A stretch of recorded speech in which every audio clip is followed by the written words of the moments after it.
Welcome, everybody. I'm Mike Ritz from the great state of Rhode Island.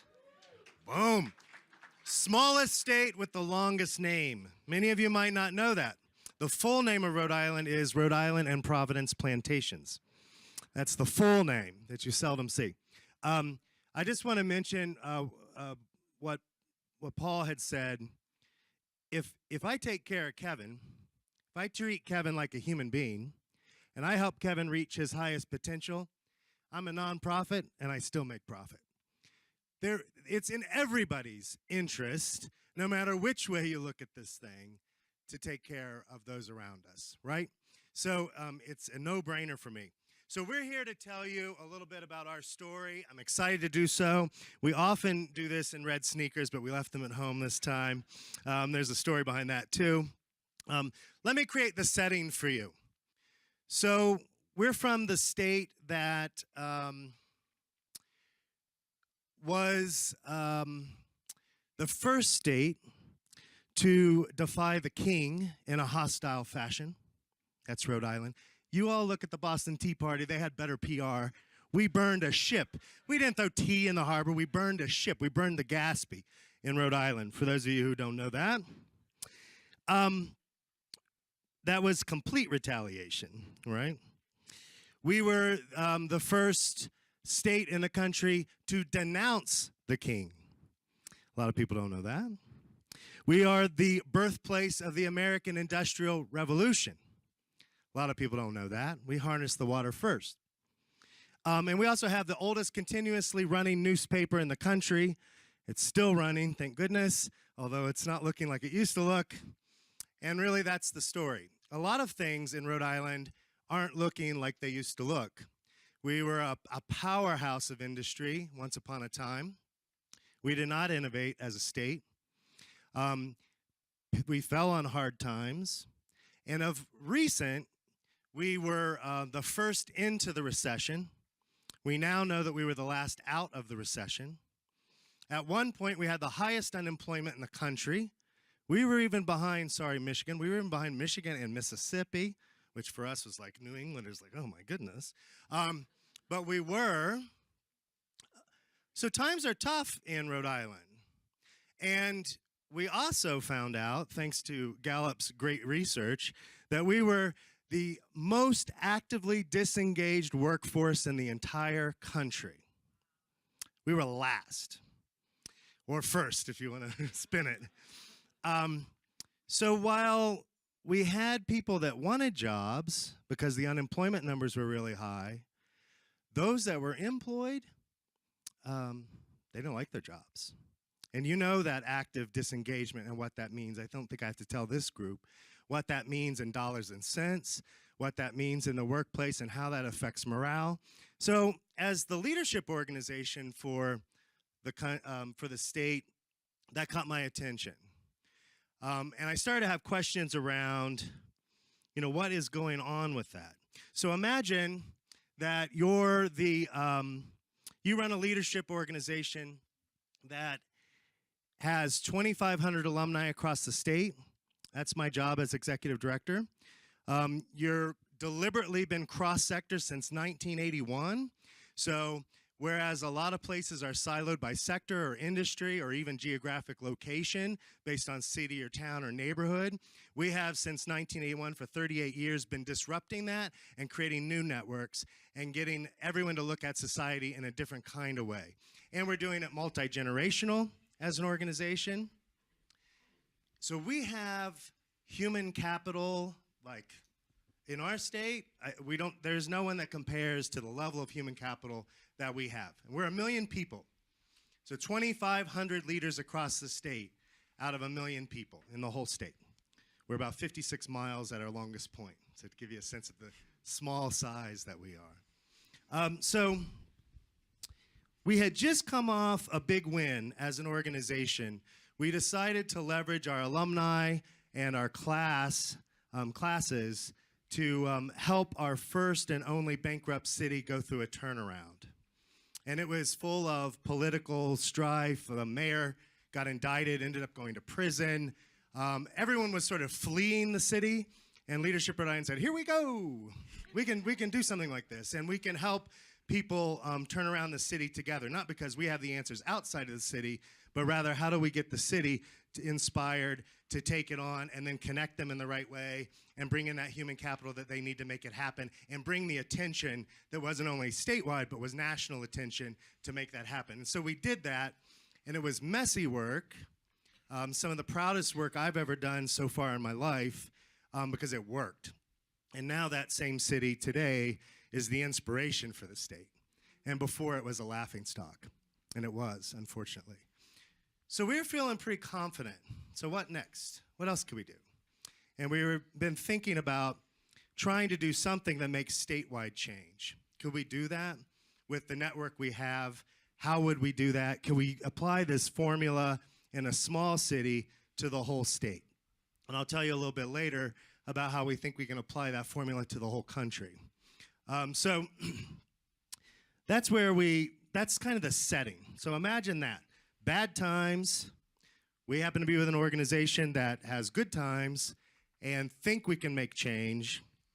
And we just found out we're the most actively disengaged workforce in the country.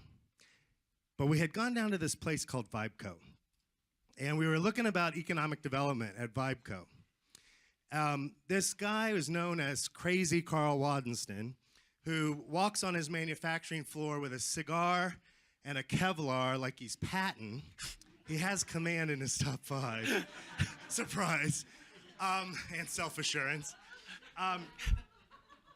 And so we go down to see this guy because we wanted to learn 2 things. One was how he turned his company around, because he said that he turned it around and it was failing.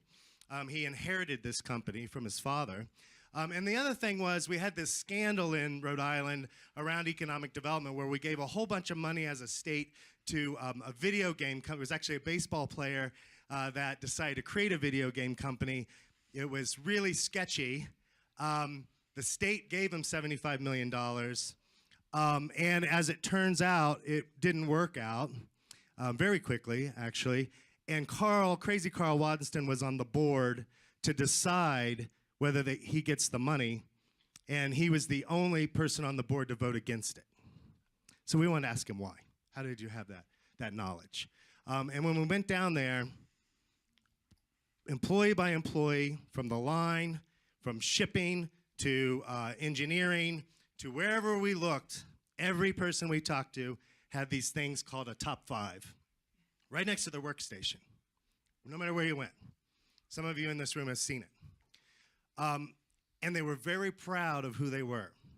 And they were very proud to tell you, well, I can do this job because I have this strength. And if I need this other thing, see that person over there? They have that other strength, and I go talk to them, and I bring them into the process.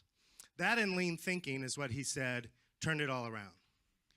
So we brought that back, and we said, could we do this, and could we change the state using this tool called StrengthsFinder?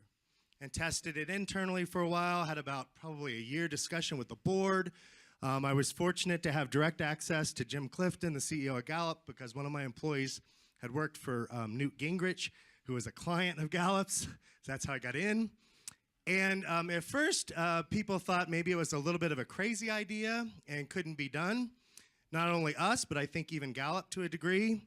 And then I found our fine evangelist, Paul Allen, who was listening, and then listening some more. And then I kept trying to feed him. Hey, and we're going to try this, Paul. Hey, and Paul, we're thinking, and I had an ear.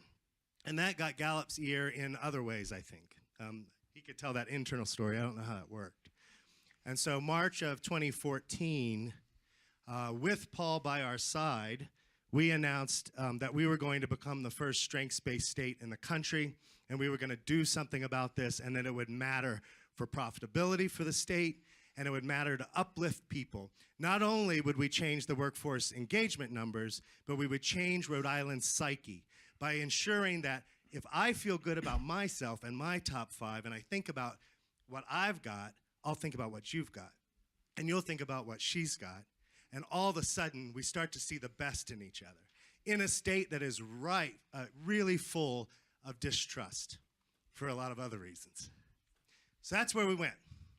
That's our mission and vision, but show them, Kevin, a quick little video to give you a synopsis.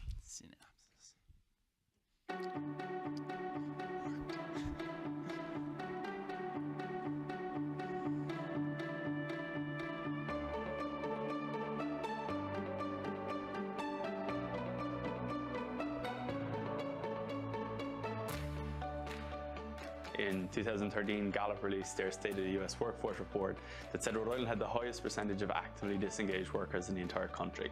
So we're 50th or first. Either way, we're the worst. 1 in 5 Rhode Islanders were actively disengaged. And when you boil it down, that just means they hate their job. How do you get people to enjoy what they're doing? Well, let's help them figure out what they're good at first. And then let's get our leaders in that organization to not only appreciate them, but to be able to discern what people are good at, then move them into projects or groups where they can leverage what they're naturally good at to the good of the organization. When you know what your strengths are, and you can put them into action, and your manager, let's say, knows what your strengths are, then you are going to work harder on projects where you're using your strengths. Your manager is going to give you projects where you can use your strengths, and then that leads to just to better engagement. We rolled the strengths out really to build on the culture that we have here. The team is really strong, but we saw this as an opportunity to make people better, more engaged, and a more engaged workforce is a more productive workforce. And again, it ultimately transitions into a better customer experience.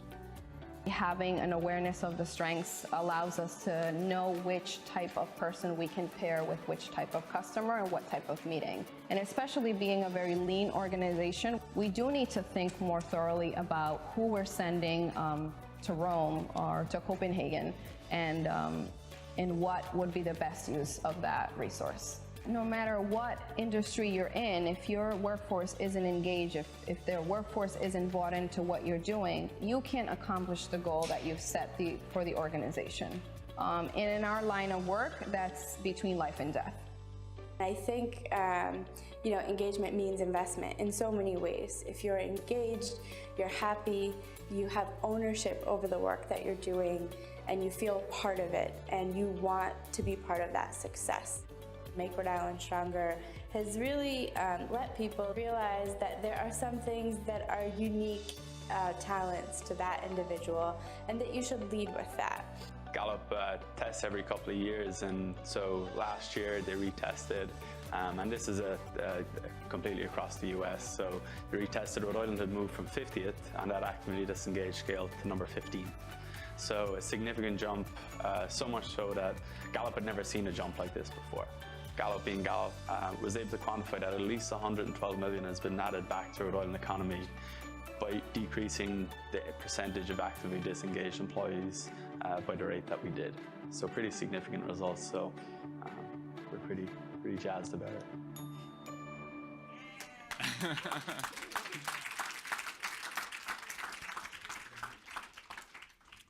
Good morning, everyone, and thank you for allowing us to be here. My name is Kevin Cooper. My title is Strengths Expediter at Leadership Rhode Island, so I have the job of making Make Rhode Island Stronger happen. And 5 of my top 10 are in executing, so I think it's a pretty good alignment in terms of getting to do what I do best every single day. Just want to, that video, the Boston Fed came down, trying to expand our reach into kind of New England, Northeast region, came down, highlighted it. I thought it did a nice job of kind of giving you some context around some of the people we worked with, why we did it, rather than just hearing it directly from us. And glad no one needed subtitles up there for me, and hope we're all right. So when we launched this in 2014, we did so. Paul Allen came to Rhode Island, where we have this annual Inspiring Leaders Awards launch. And it's always full with 400 of alumni. Mike talked about our alumni. They're a cross-sector representation of Rhode Island, and they represent every company, every industry, every zip code, every city and town in Rhode Island. So when Paul came to launch Make Rhode Island Stronger, we called on that alumni base to say, hey, we've got this crazy idea, but we can't do it without you. We think this is important, and as an organization, we're investing in this. It's a completely new program for us to do, but we care about it, and we think it's going to matter for the state. So we called on those alumni, which again, that cross-sector was so important for us, getting private companies, getting nonprofits, getting state agencies to come into this and to buy into this. And we've I put up just a random assortment of the different clients that we've worked with over the years, and some of the companies that range in size from Gilbane Building Company, which is a $4 billion company that has 2,500 employees worldwide, to Big Brothers Big Sisters, to Dorcas International, which is a nonprofit that works with refugee resettlement and providing services to recently arrived refugees in Rhode Island, which there's a lot of. And to some of the institutions like Brown and RISD, to our local commerce corporation, we've tried to get as diverse a population and representation of industry as we can, because that's the beauty of the thing, that it cuts through government agencies, it cuts through nonprofits. It doesn't matter what industry you're in. We've heard it already today. Everyone in that industry, every person in that industry has talents. That's the beauty of this. It cuts through all of that. So that's when we started. We need to cast the widest net as possible. And some of those brave souls that signed on first and were like, yeah, sure, we'll try it. We'll work it out with you. Those first followers that we had, the Gilbanes, the Cox Business, the Dorcas International, actually to this day, those first followers, which we propped up because what they brought to life the Gallup statistics that we all know, that better engagement, better profitability, they brought it to life for us. So they now sell strengths for us. We literally bring them into client meetings and they sell it for us. It's one thing for us to say it, but let's hear from the people who are actually doing it every single day. It's been so fun to see that journey from four plus years ago, that they're literally 2 weeks ago sitting in the room with the person who championed that, Gilbane, selling one of our biggest pharmaceutical companies in the state on why they should be strengths-based. Really, really cool stuff. I forgot I had a clicker, so I don't have to keep walking back. But we couldn't do this without people. And me and Mike, we're just two people, and we don't actually deliver strengths training. We just make it happen. We coordinate with the clients, with the coaches, and make that magic happen. So we have, again, like when we launched, from a client perspective, from a coaching perspective, we wanted to get a diverse representation of people from across the state. We have alumni of Leadership Rhode Island's program that Mike mentioned, but we also had non-alumni, people who weren't necessarily in the family, but who were passionate and cared about strengths and believed in the work. So from Marcus Janetto, who you saw in the video, who's a retired brigadier general, who surprisingly doesn't have command in his top 5 years for relationship building, right? To Phil Albert, who has over 40 years of HR experience, to Ty Palermo, who's in higher education, has his doctorate, to Michelle Saunders, who you saw, who's learning and development and has been our entire career, to Robert Vincent, who's been in student and the higher ed spaces and pretty much his entire life. And just getting to so many different types of people. Imam Fareed, who's an imam in the Muslim community in Rhode Island, because we needed that. We needed a reflection of Rhode Island. And that's why we intentionally looked for that when we did this. We have some more.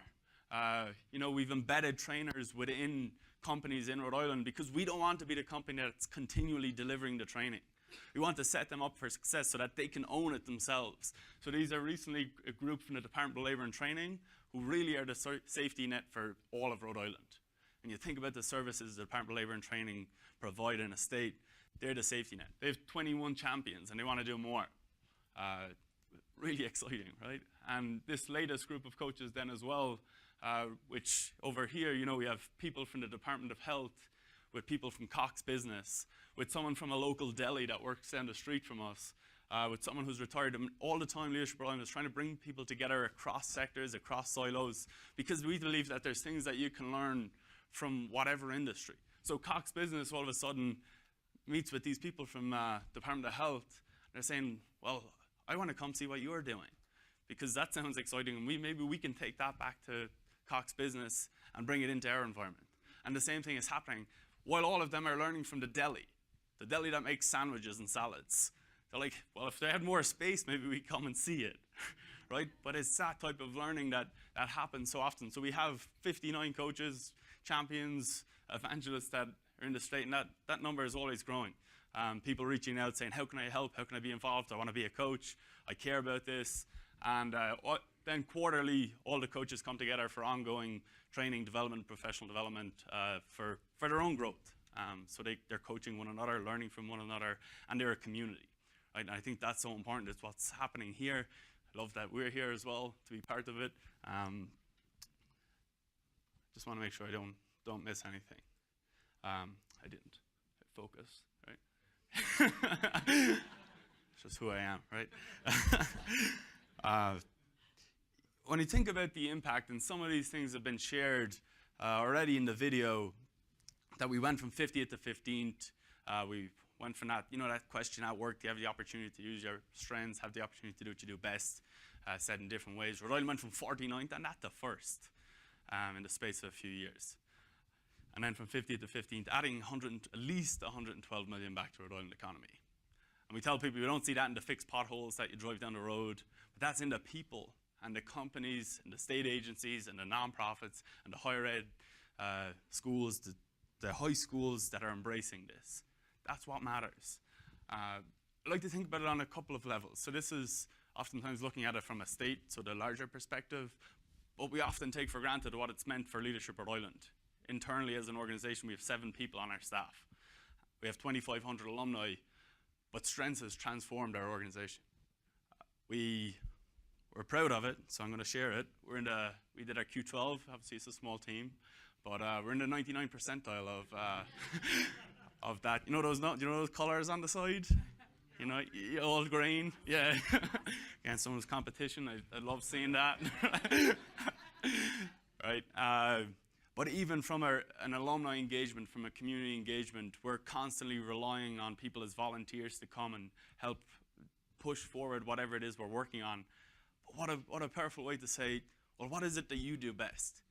And how can we align that with what it is that we're trying to do collectively? It's transformed. Our alumni engagement has gone up. Our fundraising numbers have gone up. And it's all in the last 4 years. If you were charting it on a graph, it's just been constant growth. From a company's perspective, so we talked about Gilbane Building Company, one of those first followers, our first champions, where they saw in their Rhode Island, their world headquarters, where they had an 18% increase in employee engagement over a couple of years. And if we follow that number again, their profits followed those directly in line. So you had this huge company doing it. Then we're working with Big Brothers Big Sisters, a smaller nonprofit in Rhode Island, and their engagement numbers jumped significantly. So how do you track profit? Nonprofits, they don't make money, they don't do anything, they don't run like a business. We do, right? And I'm sure many of you know that. So while it's not the profit number we can track with that alumni engagement, it's their fundraising numbers. Their retention has gone way up. Their turnover has gone down, right? Significant impacts, and we're seeing that across every sector in the state through this work. And then obviously on the state level. That's what keeps us going. And when Paul asked if when we're preparing for this, to think about, has this been fun, right? Has this been fun? And I was thinking about it from an individual perspective. I'll just share a story about myself. So I shared my top 5 achiever, ranger, competition, focus, and learner. I learned those things when I was doing my master's in Providence College in Rhode Island. And I was fortunate enough to have an experience with Leadership Rhode Island in 2014 when we just launched Make Rhode Island Stronger. I was an intern. All of a sudden I didn't know. I learned about my strengths, didn't know what I could do about applying them. Had this internship experience, and all of a sudden I was using these things every day, and it changed the course of where I thought I was going with my life. And here I was fortunate to get a full-time job, sponsor my work visa, that's why I'm allowed here, in 2015. While mine are dominant in executing, Mike's are dominant in influencing. But for me personally, again, while competition is only number 3 for me, I really think it should be number 1. It really underscores who I am. I think it's my anchor. I think competition is my anchor for the rest of my strengths. And when I think about what that means, I hate mediocrity. You talked about studying the average. It's like, why would you want to be average? It doesn't speak to who I am as a whole person. Like, that's what I fundamentally believe, that every person has something in them. And so this philosophy of strengths, I think competition underscores this whole philosophy. Like, how can you get the very best out of individuals and teams and communities, states, whole countries, the whole world? For me, this, how is it fun? It lights me up every single day. This is who I am, right? Mediocrity is not who I am. Excellence is. So this whole movement is about excellence. That speaks to me. So it's fun every single day that I get to use that. That's my first job out of college. Feel very fortunate. And, you know, so when I work and we see, you know, high school students who they've been told for so long that these things are wrong with them, and all of a sudden we do a strengths intervention, or like, these are the things I've been told are what's wrong with me, and now you're telling me they make me 1 in 33 million. Like, talk about changing a mindset. We have, you know, that leadership program that we've been doing since 1981. We take 76 leaders every year from across every sector in the state, and we do strengths with them. And, you know, these are pretty self-aware leaders. That's how they get in. They're identified as leaders. They're nominated to go through a pretty rigorous process. One of the things that we've learned over the last few years, while they know their own strengths, they've never been considering the strengths of the people around them. They've never been considering the strengths of the other people around them. And in a state the size of Rhode Island, if we're impacting these people who are influential leaders in every sector of the state to change the mindset of how they look at people, that's transformational. So when you ask me if it's fun, it's pretty fun, Paul. You know, like, how could it not be fun? Look at this group. I'd hand it back over to Mike. that guy holding command, that's Carl.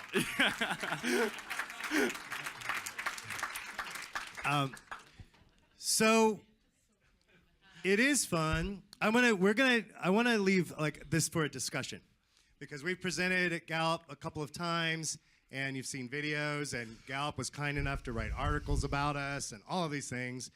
We were recognized by the Drucker Institute twice, top in the world, I guess, in that case. We received the National Innovation Award from our peers across the country for this work. And so I would rather hear from you and get your questions as to how to do this rather than keep preaching at you. But I'll answer a couple of things because I usually hear this. We're a social enterprise. Now, Leadership Rhode Island is a nonprofit. Make Rhode Island Stronger is a social enterprise up under that nonprofit. So we're doing this for impact, first and foremost. But if we don't pay the bills, we can't make the impact. So there's this balance of that double bottom line, just so you know. The coaches that work for us are doing it largely because they're driven by the vision, not the money. We pay a fairly nominal rate for them to do this with us. And we work out other systems to where they get great benefit by participating with us. It helps them in their career. It helps raise their stature in Rhode Island. It does put a little money in their pocket, but that's not the driving factor. The driving factor is the big vision. And because we're a nonprofit, we can set that big vision. We're changing the state of Rhode Island. I'm not Mike, the consultant, that's going to help your company, and you need to pay me. It's a different type of psychology that we're using with the masses to get us in the door. We didn't just start the strengths market in Rhode Island, we've captured it. If you try to come in from the outside into Rhode Island, they're going to say, well, you should probably go to Leadership Rhode Island. We know because it's happened. People send them right back to us. So we kind of grab that state in that way because the state trusts our brand as an organization. We've been doing this for 38 years. They know that the more money we make doesn't become just the richer Mike Ritz gets, that we're doing this because we're stewards of our community. We're stewards of our state. It's an important thing to note. You know, I'm an influencer. It's an important aspect of this is raising the vision and showing people there's a bigger vision here. It's not just a transaction. It's a transformation of an entire society. I think it's important to note that. So with that, I'll stop, and then we'll take some questions, if you have them, about how to do this. Yes, sir. So my question is about... Yeah, why don't I just give him a mic? So my question is about, and Frank Whitfield from Ohio. I work in nonprofit. I'm the director of a nonprofit as well, so this is very interesting to me. My question is like the motivating factor for getting people involved. Was there a comparative side of it that, hey, Rhode Island, we're gonna stand out from others, or was it all intrinsic, like just look around what we have, or was it like we're gonna be better than them out there, we're gonna be better than another state? So what was kind of the calling card? What was the call to action that got people interested in this? It's a good question because if you study mass movements, I happen to be a previous military intelligence guy, so if you study mass movements and how you shift people, having a common enemy outside is often a very quick, expedient way to get people to move. In our case, it wasn't an enemy, but it was the new knowledge that we were the worst in the country. So at a time when the governor and the business community was worried about employment, and they were really focused on it, and our employment numbers are very good now, we said, but what about with the employed? We got this whole problem here in the employment side.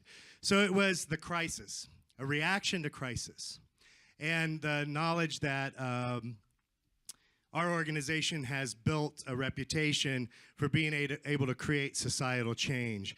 Like I mentioned, we came off of that win with the bankrupt city, and everyone saw that. I mean, we literally turned over the whole leadership in the city.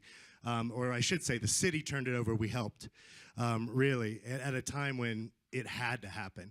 And that would affect the whole state if it didn't. So that city wasn't, even though it was operating isolated, that was part of its trouble actually, it needed to connect with the state in a different kind of way.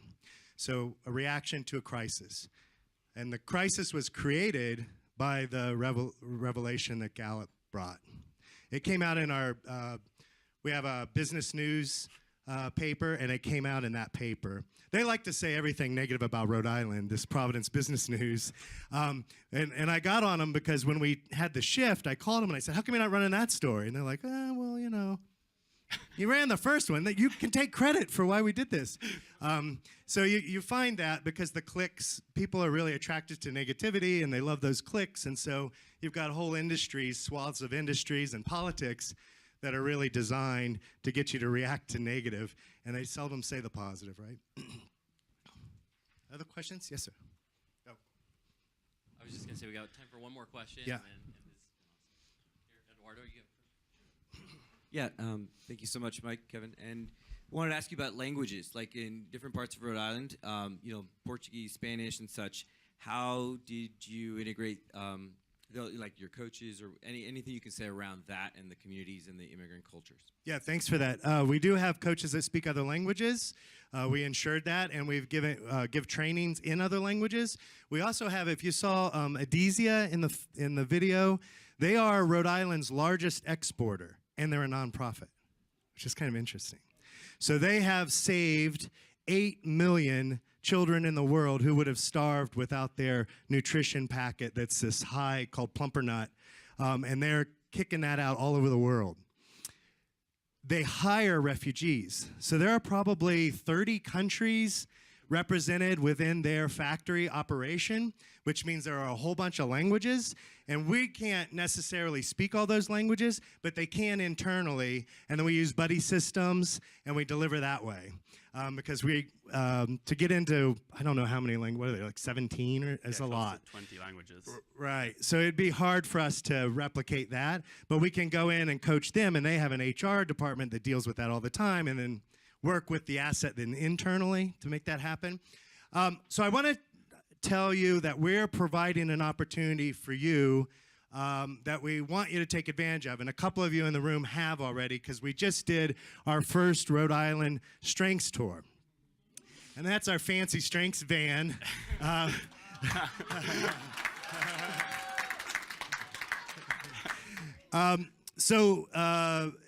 Actually, where's Jim? Yeah. You should, Jim went on it, so you tell him. Oh my gosh. Put him on the spot. All right. Yeah, it was a fantastic tour. We got to tour Adicia, we got to tour Vibeco, Department of Labor as well. Fantastic tour. What I loved about it was it brought strengths to life. You know, I read the stats, I've read the reports, I've talked to folks at Gallup, And in my organization, I was selling that promise that we would have less turnover, higher profitability, higher engagement, higher retention, and better performance. To go on a tour and then see it in action, to go tour Vibeco, have people talk about their top 5, talk about how they brought strengths to their work, and to see it in action, it was a game changer for me. I went back to my organization and said, this works, and I can tell you with absolute certainty that if you take these steps, you are going to change your organization. You're going to change how we think, how we feel, how we act, and ultimately how we perform. So it was fantastic. Thank you, guys. Thanks, Jim. Not rehearsed. I put him on the spot. In our organization, we went through a couple of years defining what our 5 core competencies are as an organization. And we changed our mission and our vision statement in the process of going through this self-discovery. And one of the things that is a key component is advancing the field. So for all the things we do at Leadership Rhode Island, we're trying to advance the field. We think that's part of leadership, and it's a critical component that sometimes gets missed because we're heads down and we're trying to keep ourselves alive and preserve ourselves. We're sharing. So these strengths tours is one way to do that. In your community, there are 800 community leadership programs and 750,000 alumni from coast to coast in this country, just like us. Most of them are city-based or county-based programs. There are about 30 state-based programs, and they have overlap. The state of Tennessee, for example, has 95 community leadership programs based on county. Then they have Leadership Memphis, Leadership Nashville, Leadership Tennessee. And there might even be a couple others that I'm missing. Our next role here as an organization is we're co-creating with our peers across the country to work together as an alumni cohort for national change. We changed the city, we changed the state. Now we're hoping to change this great divide that we think our country is suffering from, where we can't talk to each other anymore and we can't be civil and we can't move forward and progress as a unified country. That's where we're at now. I tell you that because part of our advancing the field is your coaches, and you're looking for markets wherever you're living, we have your market. And we have it cross-sector, and just like all those countries, all those companies and nonprofits and government entities up there, we have it captured already. It's been building since 1979 in some cases. We weren't the first. So call us. And we're serious because next week I go talk to those people in Louisville, and I'm telling them the same thing. We're trying to match these worlds. So that's good for you as coaches, it's good for you as evangelists, and it's good for us because we're building a new national cohort that I think will parallel to what's going on here in this big vision here. But it won't work if you don't engage. It definitely won't. And some of you have asked for case studies so that you can use them in your sales presentation. We're happy to do all that. You've got to keep in mind we're running day-to-day too, but we're happy to do all of that. And we're definitely happy to have you on a tour. So in 2019, we'll release dates. This shouldn't be just thought of as a way for you to come. This should be thought of as a way for you to bring clients. So when you don't know what else to do with your client, bring them to Rhode Island and show it firsthand. Charge them to do it. Come to Rhode Island. We're good hosts. Paul will tell you. We're really good hosts. And we encourage you to come into our state and play in our experiment. Live, in person, cross-sector, multiple ages, races, all kinds of things, all in 56 miles. We cover the whole state. We literally covered the whole state in the first tour from top to bottom in 7 hours or something like that, 8 hours, something like that. So, and come have a strengths-based sandwich from the deli, huh? Thank you very much.